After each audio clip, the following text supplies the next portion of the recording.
जय माता दी। सरस्वती मैथ्स में आपका स्वागत है। तो एक बार फिर से मैं आपके साथ जुड़ चुका हूँ। आर्मी अग्निवीर 2026 का एग्ज़ाम आने वाला है और मैथ की तैयारी आप मेरे साथ कीजिए। और मैं आपको सिखाऊंगा कि आर्मी अग्निवीर में जो मैथ्स के सवाल आते हैं ना, तो उनको कैसे समझना और उनको कैसे टैकल करना है। मेन है कंसेप्ट आपके क्लियर होने चाहिए, क्योंकि बिल्कुल बेसिक लेवल के क्वेश्चन आते हैं। आप बड़ी आसानी से उन क्वेश्चनों को आसानी से कर सकते हो और 15 आउट ऑफ 15 मार्क्स ले सकते हो। देखो, ज़्यादा बातें न करते हुए मैं सीधा वीडियो का पहला क्वेश्चन सॉल्व करने जा रहा हूँ, ठीक है। और आप वीडियो पॉज कर लीजिए, उसके बाद सॉल्व कीजिए, तो देखिए आपका आंसर मैच होता है कि नहीं होता है ना।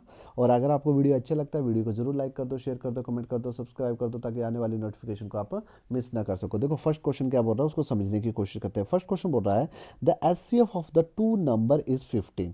अगर मैं दो नंबर्स लूंगा, उनका जब एचसीएफ लूंगा वो 15 आता है। एंड देयर इज एलसीएम, अगर उन दोनों का एलसीएम लूंगा तो 225 आता है, 225 आता है। If the one of the number is 75, इसमें एक नंबर 75 है, then the other number is, तो अदर नंबर क्या होगा, मतलब दो संख्याओं का मैं क्या लेता हूँ, मसवर लेता हूँ, वो 15 है, और उनका लघुत्तम लेता हूँ तो वो 225 है। यदि संख्याओं में से मैं एक संख्या 75 है, तो दूसरी संख्या क्या है ना। क्लियर होगा।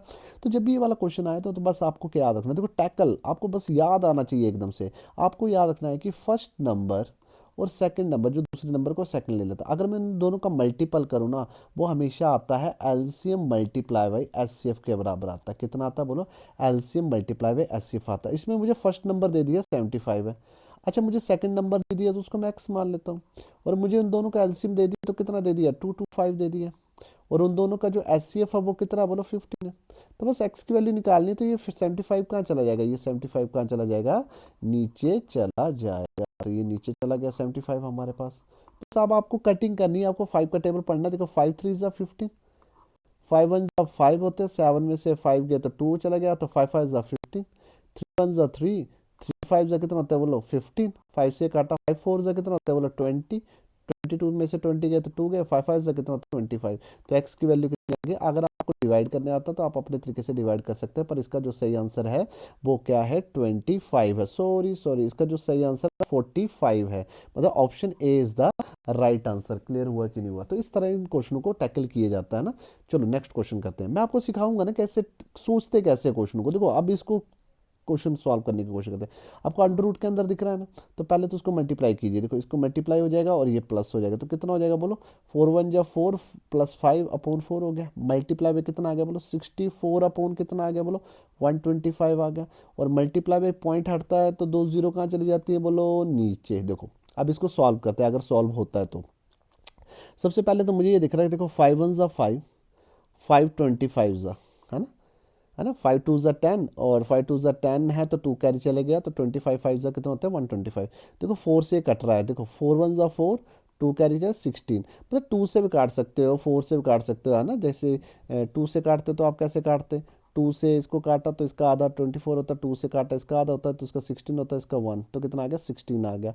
और कटता है कुछ, और मुझे लगता है 2 से ये कटेगा, देखो 2 से ये कट सकता है, देखो 2 7 जा 14, 2 2 जा 4, 2 5 जा 10 आ गया। 2 से कट गया कितना आ गया 36, 2 से कट गया कितना आ गया 25। तो हमारे पास कितना बच गया बोलो, 16 बच गया, और 36 आ गया, और 25 आ गया मल्टीप्लाई बाई 25। अब ना आप ना ये मत करना कि मल्टीप्लाई करने बैठ जाना, तो आप थोड़ा सा ना स्मार्ट वर्क करना। आप अपने स्मार्ट वर्क ये करना है कि समझना है कि आप आपको जोड़े बाहर निकल के आते हो, तो 16 का देखो जोड़ा बन सकता है, किसी का स्क्वायर लग रहा है, देखो 4 बाहर आ जाएगा। 36 का स्क्वायर लग रहा है, देखो 36 बार आ जाएगा। और 25 5 इंटू 5 आ जाएगा, 25 5 इंटू 5, तो देखो इनके जोड़े क्या आ जाएंगे बोलो, बाहर आ जाएंगे। तो कितना आ गया, 4 multiply by 6 upon 5 into 5। Solve किया तो आंसर इज 24 अपॉन 5 आ गया। क्या ऑप्शन में है, बिल्कुल है, option B is the right answer, मतलब option second is the right answer. Clear हो गया कि नहीं हुआ। तो इस क्वेश्चन को थोड़ा सा दिमाग लगा के सॉल्व करना है। देखो नेक्स्ट क्वेश्चन देखते हैं। अच्छा नेक्स्ट क्वेश्चन आ गया तो डरने के लिए बात नहीं है, तो ये भी इजीली सॉल्व हो जाएगा। देखो 0.25 है, इसको डायरेक्ट करते हैं थोड़ा सा, है ना। मैं ज़्यादा लिख दे रहा हूँ तो आपको बोरिंग सा लग रहा होगा, तो इस क्वेश्चन को थोड़ा सा डायरेक्ट करने की कोशिश करते हैं। आप ये सोचो, ये आपको किसी न किसी के स्क्वायर लग रहे होंगे ना, तो आप ये सोचो यहाँ पर ऊपर वाले में पॉइंट है ही नहीं, तो 25 किसका स्क्वायर है, 5 का, तो 5 बाहर आ गया।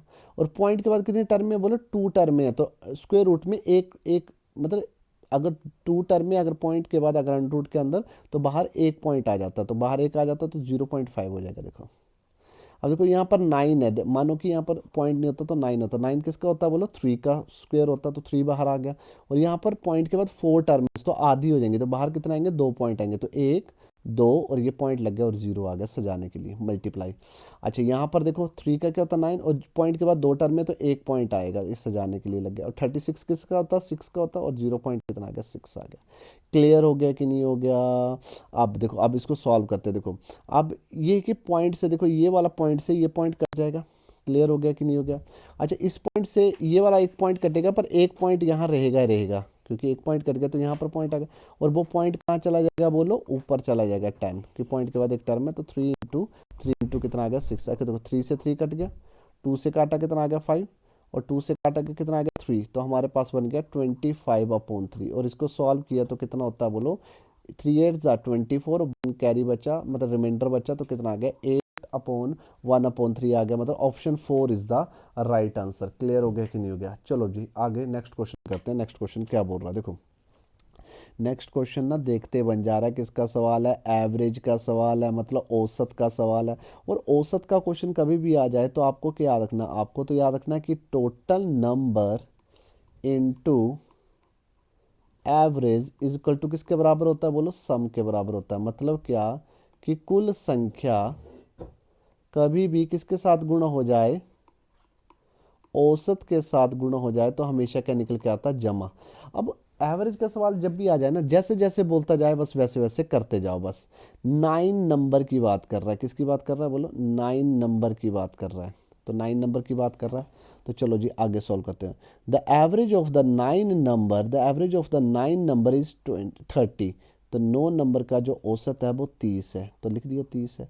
तो उनका जो जमा होगा वो कितना आएगा, 270। देखो नॉर्मल सॉल्व हो गया। मतलब 1 2 3 4 5 6 7 8 9 ऐसे 9 नंबर। आगे क्वेश्चन क्या बोल रहा है, the average of the first 5 number, मतलब पहले 5 नंबर, 1 2 3 4 5, इन 5 नंबर्स का क्या ले लूँ मैं, एवरेज ले लूँ। चलो जी ले लेते हैं एवरेज। तो इनकी जो एवरेज है बोला 25 है, तो इनका सम पता लग गया, कितना सम पता लग गया इनका, 125। आगे क्वेश्चन क्या बोल रहा है, एंड द लास्ट 3 नंबर, अगर मैं लास्ट के 3 नंबर लूँ, लास्ट के 3 नंबर 1 2 3, तो ये लास्ट के 3 नंबर ले लिए, तो लास्ट के 3 नंबर ले लिए, तो इनकी जो एवरेज है बोले 35 है, तो मुझे उनका सम भी पता लग गया, कितना पता लग गया, 3 5 15, तो 105 है। क्लियर हो गया। तो हमसे क्या जानना चाहता, what is the six number, जो ये हमारा जो सिक्स नंबर है ये कितना होगा। तो देखो सामने पता लग रहा है, ये जो सम है वो 9 टर्म का सम है। कितना सम है बोलो, 9 टर्म का सम है। और ये जो सम है वो पूरे 8 टर्म का सम है ना। क्लियर हो गया।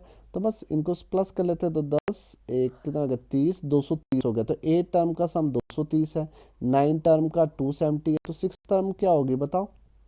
तो 270 से टर्म क्या 40 है ना, 270 से 230 गया तो 40, तो वो आंसर कितना आ जाएगा, option B is the right answer. Clear हो गया कि नहीं हो गया। चलो भाई आगे नेक्स्ट क्वेश्चन करते हैं। देखो फिफ्थ क्वेश्चन, तो फिफ्थ क्वेश्चन किसका आ गया, रेशियो का आ गया, तो बड़ी आसानी से सॉल्व हो जाएगा ये तो। आपके 2 नंबर है, उनकी जो रेशियो है वो दे दी है, देखो कितने दे दिए, 3:8। चलो रेशियो तो एक्स एक्स ले लेते हैं ऐसे, दिक्कत ना हो। अब बोल रहा है कि इनका जो डिफरेंस है वो 155 है, तो आपके मुताबिक डिफरेंस कितना है बोलो, 5x है। और 5x की वैल्यू कितनी दे दी है, 155। देखो बड़ा सिंपल हो गया, 5 से काट दिया तो x की वैल्यू पता लग गई, तो x की वैल्यू कितना आ गई बोलो, 31 आ गई। आपसे जानना चाहता हूँ स्मॉलर नंबर, तो x की वैल्यू तो पता ही लग गई 31 है, तो 31 से मल्टीप्लाई कर देते, तो आंसर इज 93, मतलब option D is the right answer. देखो रेशियो का सवाल आ जाए आप सीधा सीधा सॉल्व कर सकते हैं। देखो नेक्स्ट क्वेश्चन करते हैं, मैं जल्दी जल्दी करवा रहा हूँ तो क्योंकि पेपर में टाइम कम होता है ना, कैसे सोचना है। देखो परसेंटेज का सवाल आ गया, देखो परसेंटेज का सवाल कैसे करते हैं उसको समझने की कोशिश करते हैं। ए इज एक्सीड बाय बी 40%, मतलब ए क्या है 40% ज़्यादा किससे, बी से। अच्छा परसेंटेज आ गया तो बी अपने आप में कितना होगा, 100% होगा। तो ए अगर 40% ज़्यादा तो 100 का 40% कितना होता है बोलो, 40, तो 140 हो गया, है ना। क्लियर हो गया कि नहीं हो गया। अच्छा ये हमें एक सिचुएशन दे दी है, चलो आगे क्वेश्चन। आगे क्वेश्चन बोल दिया है कि जो बी है वो लेस है 20% किससे, सी से। तो सी अपने आप में कितना होगा बोलो, 100% होगा। और बी अगर लेस 20% है तो कितना हो जाएगा बोलो, 80 हो जाएगा। क्लियर हो गया कि नहीं हो गया। तो देखो इसको मैं दो तरीकों से करवाने की कोशिश करता हूँ। पहले तो रेशियो मेथड से कर लेते हैं। देखो जब भी इनकी रेशियो बना दो ऐसे, जीरो से जीरो कटा और टू से कटा कितना आ गया 7, टू से कटा कितना आ गया 5, तो रेशियो बन गई 7:5। और यहाँ परसेंट से परसेंट कटा, जीरो से जीरो कटा, टू से कटा 4 और टू से कटा कितना आ गया 5, तो रेशियो बन गई B/C। तो आप इसको, आपको पता कि B दो बार रिपीट कर रहा है, B दो बार रिपीट कर रहा है, तो इसको कहाँ लिखूंगा, सेंटर में। तो इसकी मैं एक सूत्र में बांध देता हूँ, तो 7/5, 4 कितना आ जाएगा 5 आ जाएगा। तो यहाँ से 7 लिए तो 5 वाला आ जाता है, यहाँ से 7 वाला लिए तो क्या हो जाता है 4 हो जाता है। मैंने सारी ना हर चैप्टर की ना वीडियोस भी बनाई हुई है, अगर कोई दिक्कत आए तो आप वीडियोस देख सकते हो। 7 4 जा कितना होता है 28 होता है, 4 5 जा कितना होता है बोला 20 होते हैं, और 5 5 जा क्या होता है 25 होते हैं। हमसे क्या जानना चाहता है A/C। तो A आया 28 और C कितना आया 25। तो आंसर इज 28/25, मतलब option A is the right answer. Clear हो गया। नहीं तो आपको पता है कि ए का जो कंपैरिजन है बी से हो रहा है और बी का जो कंपैरिजन है सी से हो रहा है, तो आप सी को ले सकते थे सीधा सीधा 100। तो बी अगर 20% कम है तो वो हो जाना था 80, क्योंकि 100 का 20% कितना होता है 20 होता है, तो कम कर दिया 20। अब बोल रहा है कि अब ए क्या है ज़्यादा, कितना 40% ज़्यादा, मतलब 80 का 40% निकालना था, मतलब 80 का 40% ज़्यादा है। तो 80 का 40%, अगर 100 होता 100 का 40% 40 होता, तो 40 प्लस कर दे रहा था। पर 80 का 40% ज़्यादा है, तो उसको सीधा सॉल्व कर सकते, तो कितना आ गया 32 आ गया, मतलब +32 ज़्यादा इससे, तो कितना आ गया बोलो 112 आ गया। समझ आया कि नहीं आया। तो बस अब A/C निकाल लो, तो 112 रेशियो कितना आ गया 100, टू से काटा 56, टू से काटा कितना आ गया 50, और टू से काटा 28 हाफ, और टू से इसको काटा, इसका हाफ होता है 25। देखो तो भी आंसर कितना आ गया 28/25 आ गया। तो जैसे भी आपको अच्छा लगता है आप वैसे क्वेश्चन क्रैक कर सकते हो। देखो अभी नेक्स्ट क्वेश्चन लेते हैं। नेक्स्ट क्वेश्चन क्या बोल रहा है, तो नेक्स्ट क्वेश्चन बोल रहा है on the selling of the article for 64, में किसी आर्टिकल को बेच दिया 64 में, एट द लॉस ऑफ 20%, और मुझे लॉस हो जाता है, कितने का लॉस हो जाता है 20% का लॉस हो जाता है। The cost price of the article, तो मतलब प्रॉफिट एंड लॉस का सवाल है, और प्रॉफिट एंड लॉस का सवाल आ जाए तो बड़ा ही सिंपल है। तो आपको क्या दे दिया, लॉस दे दिया है 20%। तो आपने सीधा सीधा समझना कि लॉस किससे होता है, हमेशा सीपी से होता है, और सीपी होता तो माल बेचा होगा। तो बस आपने परसेंटेज में सोचना, अगर मेरा सीपी 100 होगा तो उसका 20% कितना होगा 20, और सीपी क्या होता है क्रय मूल्य होता है ना, और ये क्या होता है विक्रय मूल्य होता है। अगर मैंने 100 रुपये का माल लिया और 20% की हानि हुई है, तो 100 का 20% कितना होता है 20 होता है। तो मतलब मैंने माल कितने का बेचा है 80 का बेचा है। क्लियर हो गया कि नहीं हो गया। तो देखो मुझे 100 का डाटा दिया हुआ कि 80 का डाटा दिया, मुझे 80 का डाटा दे दिया एग्जामर ने 64, क्योंकि आंसर तो एग्जामर के मुताबिक आना है। तो मतलब जिसका डाटा दिया हो तो उसे कहाँ लिखना हमेशा नीचे, और जिसका डाटा पूछा हो उसे हमेशा मल्टीप्लाई कर देना। बस जीरो से जीरो काटा, टू से काटा 4, टू से काटा कितना आ गया 5, 4 से काटा कितना आ गया बोलो 4, 16 जा 64, और 16 5 जा कितना होता है 80। तो उसका जो कॉस्ट प्राइस होगा वो कितना होगा 80 होगा। क्या ऑप्शन में है, बिल्कुल है, option B is the right answer. Clear हो गया कि नहीं हो गया। चलो भाई आगे नेक्स्ट क्वेश्चन करते हैं। नेक्स्ट क्वेश्चन भी देखो बड़ा सिंपल है। देखो सक्सेसिव डिस्काउंट दिया उसने, पहले 10% का डिस्काउंट दिया, फिर 20% का डिस्काउंट दिया। तो हमसे जानना चाहता है अगर सिंगल डिस्काउंट की बात हो तो सिंगल डिस्काउंट क्या होगा। तो बड़ा सिंपल है, देखो परसेंटेज का सवाल आ जाता है तो मुंह में पानी आ जाना चाहिए आपका। अच्छा तो मानो कि उसका जो पहले प्राइस होगा वो कितना होगा, उसका मार्क प्राइस कितना होगा, क्योंकि डिस्काउंट हमेशा किससे दिया जाता है बोलो, हमेशा मार्क प्राइस से दिया जाता है। तो मार्क प्राइस कितना आ गया 100 आ गया। अच्छा इसमें 10% का डिस्काउंट दिया, तो 100 का 10% कितना होता है 10 होता है, तो माइनस के 10 हो गए, तो अब उसका प्राइस कितना हो गया 90 हो गया। अब उसने सक्सेसिव दिया तो मतलब क्या हो गया 90 का फिर 20% डिस्काउंट दे दिया उसने। तो आपको 90 का 20% निकालना है। अगर 100 का होता तो डायरेक्ट बोल देते 20, तो निकाला आपने तो 9 टू से कितना था 18, तो -18 और छोड़ दिए, तो कितना हो गया 80 हो गया। 80 में तो कितना बच गया 72 आ गया। कितना आ गया 72। मतलब उसका माल अगर 100 रुपये का था कि दो सक्सेसिव डिस्काउंट दिए, तो अब वो माल कितने का बिका, वो बिका कितना बिका, मतलब 72 का बिका। हमसे क्या जानना चाहता, हमसे जानना चाहता है सिंगल डिस्काउंट क्या है, एकल छूट क्या है। तो सिंगल कितना डिस्काउंट जा रहा देखा जाए तो 100 की चीज़ 72 में मिल रही है, तो 28 रुपये इकट्ठा जा रहा है कि नहीं जा रहा है सिंगल डिस्काउंट। मतलब छूट कितनी जा रही है बोलो 28 जा रही है। अब जो 28 छूट जा रही है वो किस में जाना चाहता है परसेंटेज में। तो जब भी किसी की परसेंटेज निकाली जाती है उसे कहाँ लिखा जाता है ऊपर, छूट किससे हो रही है, 100 से, मार्क प्राइस से दी जाती है हमेशा। 100 कहाँ आ गया नीचे, मल्टीप्लाई में क्या कर दिया, 100 कर दिया, तो किससे कितने परसेंट की छूट दी जाएगी, एकल 28% की, मतलब option C is the right answer. ऐसे मत कर देना कि इन दोनों को प्लस किया तो एकल छूट गया 30%, ठीक है। परसेंटेज में कुछ और गेम चलती है और न्यूमेरिकल वैल्यू कुछ और चलता है, ठीक है। अभी नेक्स्ट क्वेश्चन करते हैं। नेक्स्ट क्वेश्चन क्या बोल रहा है। नेक्स्ट क्वेश्चन आ गया सिंपल इंटरेस्ट का। चलो कोई बात नहीं, ये भी बड़ा सिंपल है। मैंने क्या किया, एट व्हाट टाइम, हमसे टाइम पूछ रहा है कि मैंने 20,000 इन्वेस्ट किया, मतलब प्रिंसिपल आ गया। अच्छा कितनी रेट पर किया, 5% रेट पर किया। हमसे क्या जानना चाहता है, टाइम जानना चाहता है। टाइम मुझे पता नहीं है, सिंपल इंटरेस्ट भी मुझे पता नहीं है, पर मुझे अमाउंट दे दिए कि मेरा पैसा कितना बन गया, 25,000 बन गया। अगर 20,000 है और 25,000 पैसा बन गया तो मुझे ब्याज कितना लगा होगा, बोलो 5,000 ब्याज लगा होगा। क्लियर हो गया कि नहीं गया। अब मुझे पता है सिंपल इंटरेस्ट पूछे तो ज़्यादा प्रेशर नहीं लेना है, डाटा लिखा। तो सिंपल इंटरेस्ट का फार्मूला क्या होता है, बोलो साधारण ब्याज बराबर है मूलधन मल्टीप्लाई बाई दर मल्टीप्लाई बाई समय बटा 100। तो चलो वैल्यू डालते हैं, तो ये आ गया 5,000, प्रिंसिपल आ गया 20,000, रेट कितना आ गया, बोलो 5 आ गया। टाइम हमसे भी जानना चाहता है, मल्टीप्लाई पे क्या हो गया, 100 हो गया। 2 जीरो से 2 जीरो कटी और ये 5,000 आ गया, और 5 टू से कितना होता है, 10 होते हैं, और 2 जीरो आ गए, मल्टीप्लाई 80, और ये 1,000 का चला जाएगा नीचे। 3 जीरो से 3 जीरो कटी, तो टाइम कितना आ गया, बोलो 5 ईयर आ गया। है ऑप्शन में कुछ ऐसा यहाँ पर, यहाँ पर ऑप्शन नहीं है, तो इसका मुझे लग रहा है कि सही जो आंसर है वो 5 ईयर है। कितना आंसर है इसका, 5 ईयर है। 5 टू ज़ा कितना, मैं एक बार चेक कर लेता हूँ अगर कुछ गलती होगी। 5 टू ज़ा 10, 1,000, हाँ, तो इसका जो सही आंसर है वो कितना है, 5 ईयर है। समझ आया कि नहीं आया। चलो भाई नेक्स्ट क्वेश्चन करते हैं। नेक्स्ट क्वेश्चन क्या बोल रहा है।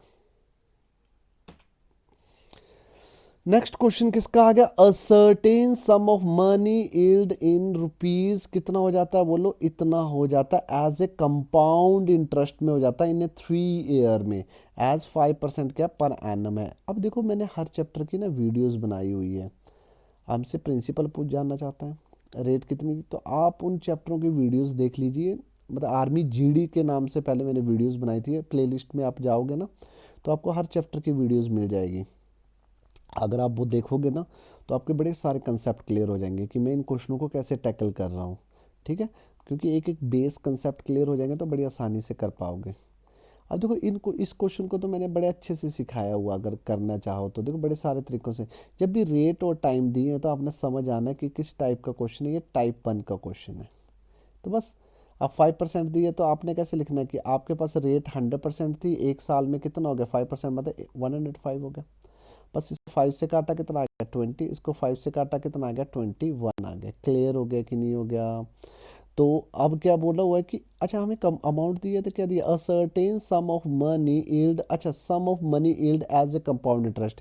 ये जो हमें अमाउंट नहीं दिया, ये हमें कंपाउंड में तो चक्रवृद्धि ब्याज दिया है। देखो धन की एक निश्चित राशि में 5% 3 साल में चक्रवृद्धि ब्याज के रूप में इतने रुपए देती है, तो हमें चक्रवृद्धि ब्याज दिया हुआ है। क्लियर हो गया।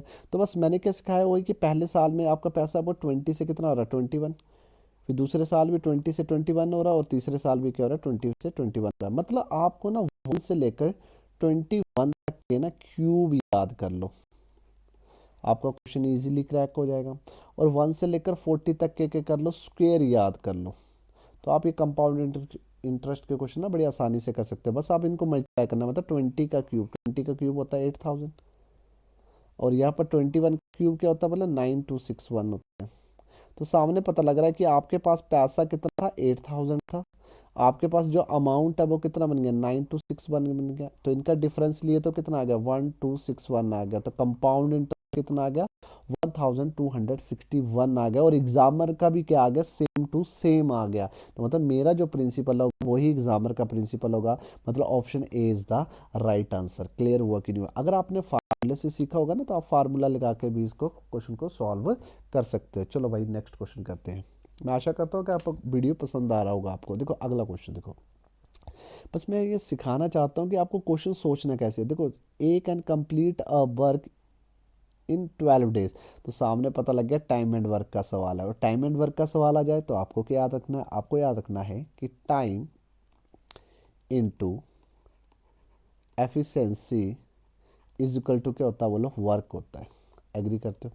वीडियो को पॉज कीजिए और खुद सॉल्व कीजिए। देखो तो हिंदी में क्या लिखते हैं, समय कभी भी क्षमता के साथ मिलता है तो हमेशा क्या निकल के आता है, कार्य निकल के आता है। क्लियर? अब जैसे जैसे बोलता जाएगा वैसे वैसे करते जाएंगे। तो एक along can work in 12 day, A किसी काम को 12 दिन में करता है। और ए और प्लस बी अगर मिल जाएं उसी काम को कितने दिन में कर देते हैं, 8 दिन में कर देते हैं। तो हमसे जानना चाहता है कि बी अकेला कितने दिन में करेगा। तो बस आपको तो हमेशा एफिशिएंसी के पीछे भागना। तो इन दोनों का एलसीएम लिया तो कितना आ जाएगा, 24। एलसीएम आता ना लेने, आप ले लेना। 12 और 8 का क्या ले लिया, एलसीएम ले लिया। देखो तो इन दोनों का एलसीएम लिए तो कितना आ गया, बोलो 24 आ गया। देखो ये काटा, देखो 3 वन ज़ा 3, तो कितना आ गया 24। और 12 टू ज़ा कितना होता है, बोलो 24 होते हैं। और 8 थ्री ज़ा कितना होता है, 24 होता है। तो एब्सेंसी भी आ गई। तो ए की जो क्षमता है एक दिन में कितनी है, बोलो 2 है। और ए और बी मिल जाए तो इनकी क्षमता कितनी है, बोलो 3 है। तो मतलब सामने पता लग रहा है कि बी की जो क्षमता होगी एक दिन में ए की होगी ना। बस 24 काम को बी कितना समय लेगा, अगर एक दिन में एक ही काम करेगा तो 24 काम वो 24 दिन में ही करेगा कि नहीं करेगा। तो आंसर कितना आ गया, 24 डेज में करेगा। तो option A is the right answer. Clear हो गया कि नहीं हो गया? चलो भाई नेक्स्ट क्वेश्चन करते हैं। नेक्स्ट क्वेश्चन क्या बोल रहा है? नेक्स्ट क्वेश्चन बोल रहा है if a train with a speed, देखो स्पीड वाला क्वेश्चन आ गया। तो आपको क्या याद रखना है कि टाइम एंड डिस्टेंस का, तो time into speed is equal to क्या होता है, डिस्टेंस होता है, याद रखना।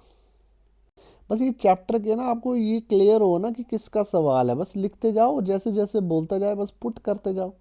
ज़्यादा नहीं सोचना है, सिंपल कि time into speed is equal to क्या होता है, डिस्टेंस होता है। उसकी जो स्पीड है वो कितनी, बोलो 60 किलोमीटर पर आवर है। क्लियर हो गया? अच्छा, वो क्रॉस करती है एक पोल को। पोल को अगर क्रॉस करेगी तो सिर्फ ट्रेन की ही दूरी आएगी। तो दूरी में क्या आएगी, ट्रेन की लेंथ ही आ जाएगी। Train of length of train बोल सकते हो आप, ठीक है। लेंथ ऑफ ट्रेन ही आएगी, मतलब ट्रेन की दूरी आएगी, दूरी में। क्लियर हो गया कि नहीं हो गया? तो ट्रेन की लेंथ ही पूछी है इसमें। और टाइम किस में दे दिया, बोलो 30 सेकंड में दे दिया है। टाइम किस में दे दिया, 30 सेकंड में। और आपसे किस में पूछ रहा है, मीटर में पूछ रहा है। तो मतलब ये किलोमीटर पर आवर आपको किस में बदलना पड़ेगा, मीटर पर सेकंड में बदलना पड़ेगा कि नहीं बदलना पड़ेगा।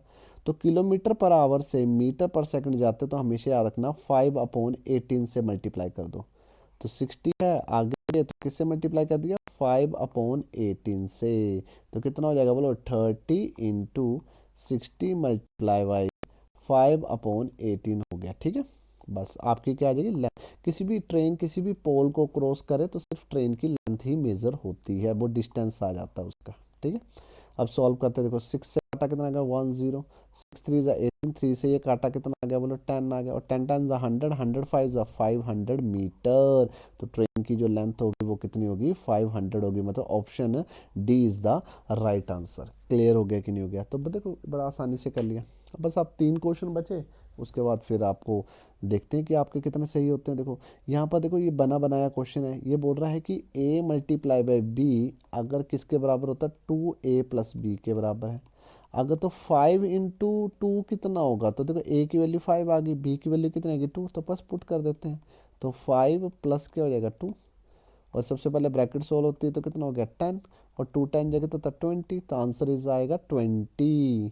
क्या ऑप्शन में है यहाँ पर, बिल्कुल नहीं है। तो इसका जो ऑप्शन ई बना देते हैं कि इसका जो सही आंसर आएगा, ओ सॉरी सॉरी सॉरी, 5 + 2 कितने होते हैं, 7 होते हैं। और 7 2 ज़ा कितने होते हैं, 14। देखो तो कभी कभी ना ज़्यादा जोश में आ जाए ना तो क्वेश्चन गलत भी हो जाते हैं। तो आंसर कितना आ गया, option B is the right answer. Clear हो गया कि नहीं हो गया? चलो भाई नेक्स्ट क्वेश्चन करते हैं। नेक्स्ट क्वेश्चन क्या बोल रहे हैं? नेक्स्ट क्वेश्चन बोल रहा है टैन थीटा और साइन थीटा निकालना। तो बड़ा सिंपल है ये भी सवाल। देखो तो ये ट्रिग्नोमेट्रिक का सवाल है। ट्रिग्नोमेट्रिक का सवाल है तो आपको याद रखना हमेशा 90 डिग्री याद रखना, राइट एंगल ट्रायंगल याद रखना। और 90 डिग्री के सामने क्या आ जाती है, हाइपोटेन्यूज। और जो थीटा के सामने जो होता है वो क्या होता है, परपेंडिकुलर। और नीचे वाला क्या आ गया, बेस। और आपको याद रखना है परपेंडी बद्री प्रसाद हर हर भोले। ठीक है, तो इसका मतलब होता है ये साइन। अगर मैं साइन की रेशियो बोलूँ तो वो क्या होगी, बोलो P/H हो जाएगी। और इसको बोलते हैं कोस, कोस की ट्रिग्नोमेट्रिक रेशियो। तो B/H बेस अपॉन हाइपोटेन्यूज होता है, याद रखना। और ये क्या होता है, बोलो टैन होता है। टैन कितना होता है, बोलो P/, तो टैन थीटा दिया हुआ है तो टैन किसके बराबर है, बोलो P/B के बराबर है। तो वो कितना आ गया, 4/3 आ गया। तो P की वैल्यू 4 आ गई, B की वैल्यू कितनी आ गई, 3 आ गई। तो देखो इसकी वैल्यू कितनी आ गई, 4 आ गई। और इसकी वैल्यू कितनी आ गई बोलो 3 आ गई। हमें क्या चाहिए, साइन थीटा चाहिए। तो साइन थीटा क्या होता है बोलो, पी अपॉन एच होता है। तो पी की वैल्यू तो मुझे पता है 4 है, तो मुझे एच की वैल्यू निकालनी है, मतलब हाइपोटेन्यूज निकालना है। और मुझे पता है इसमें पाइथागोरस थ्योरम लगती है। तो hypotenuse square is equal to किसके बराबर होता है बोलो, P square plus B square के बराबर होता है। तो H square is equal to 4 का स्क्वायर प्लस क्या हो जाएगा 3 का स्क्वायर। तो 4 4 जा 16 प्लस क्या हो गया 9 और ये बन गया 25। और h की वैल्यू कितनी आ जाएगी बोलो 5 आ जाएगी। तो h की वैल्यू 5 आ गई। The answer is 4/5। Option A is the right answer. तो इस तरह ना आपको ट्रिग्नोमेट्रिक रेशियो सीखनी पड़ेगी, तो आप बड़ी आसानी से इस क्वेश्चन को सॉल्व कर लोगे। तो आज के दिन का लास्ट क्वेश्चन लेते हैं। अगर आपको वीडियो अच्छा लगा है तो कमेंट सेक्शन में जरूर कमेंट करना कि अगर आपको ऐसी वीडियोस चाहिए कि नहीं चाहिए। क्वेश्चन क्या बोल रहा है, the diameter of the toy wheel is, अच्छा एक टॉय है, उसका जो डायामीटर है ना वो कितना है, डायमीटर का तो पूरा कितना है बोलो 14 सेंटीमीटर। पर आपने ना हमेशा रेडियस के पीछे भागना है, तो रेडियस हाफ होती है तो कितना हो जाएगी 7 सेंटीमीटर। अब हमसे बोल रहा है कि what is the total distance travel by why it in 15 revolution, मतलब 15 जब मैं चक्कर लगाऊं सर्कल में वो कितना मीटर होगा, है ना, वो कितना मीटर होगा या सेंटीमीटर होगा। तो पहले तो आप ना वो निकालो कि एक चक्कर में वो कितना जा सकता। तो चक्कर पूछ रहा है, बाहर वाला पूछ रहा है, मतलब इसकी सरकमफ्रेंस पूछ रहा है। तो वन रिवोल्यूशन मतलब क्या होता है, वन एक रिवोल्यूशन क्या होता है याद रखना, वो क्या होता है एक चक्कर, और एक चक्कर सरकमफ्रेंस होता है 2 पाई आर। बस 2 पाई आर निकाल लो। तो 2 × 22/7 मल्टीप्लाई विद 7, 7 से 7 कट गया। मतलब एक चक्कर में कितना सेंटीमीटर जाता है वो 44 सेंटीमीटर जाता है। तो 15 चक्कर में वो कितना सेंटीमीटर जाएगा, तो मल्टीप्लाई कर देते हैं। तो कितना जाएगा बोलो 660 सेंटीमीटर जाएगा। मतलब option B is the right answer. Clear हुआ कि नहीं हुआ। अगर आपको वीडियो मेरा अच्छा लगा है और अगर आप चाहते हो कि मैं ऐसे ही आर्मी अग्निवीर के लिए 2026 का जो एग्ज़ाम है उसमें मैं टॉपिक वाइज भी आपको पढ़ा सकता हूँ। टॉपिक्स वाइज पढ़ाऊंगा तो आपको पता ही है मैं बिल्कुल क्लियर करूंगा आपके कंसेप्ट, ताकि आपको कोई दिक्कत ना आए। आपको पता ही है मैं कैसे पढ़ाता हूँ, आपने मेरी ओल्ड वीडियो देखी होगी। आज की वीडियो थोड़ा सा मैंने फास्ट कर दी, थोड़ा सा बड़े दिन के बाद पढ़ा रहा हूँ, बेसिक लेवल के क्वेश्चन है ये। अगर आप चाहते हो कि मैं ऐसी वीडियोस बनाऊँ और आप मतलब आपकी हेल्प हो जाए, और काफ़ी बच्चे सेलेक्ट भी हुए मेरे ओल्ड वीडियो देखकर, और अभी भी मेरी काफ़ी ओल्ड वीडियो अभी काफ़ी बच्चे देखते हैं, जो न्यू बच्चे हैं वो देख रहे हैं। पर उनको थोड़ा सा रहता है कि ये क्वेश्चन आएंगे कि नहीं आएंगे। कोई बात नहीं, ऐसा कोई दिक्कत नहीं है। अगर आप चाहते हो कि मैं और मैक्सिमम वीडियोस बनाऊं तो कमेंट सेक्शन में ज़रूर कमेंट करना, ताकि मैं और वीडियो आपको बना सकूं। अगर आपको वीडियो अच्छा लगा तो वीडियो को ज़रूर लाइक कर दो, शेयर कर दो, कमेंट कर दो और सब्सक्राइब करना ना भूलना, ताकि आने वाली नोटिफिकेशन को आप मिस ना कर सकें। जय माता दी।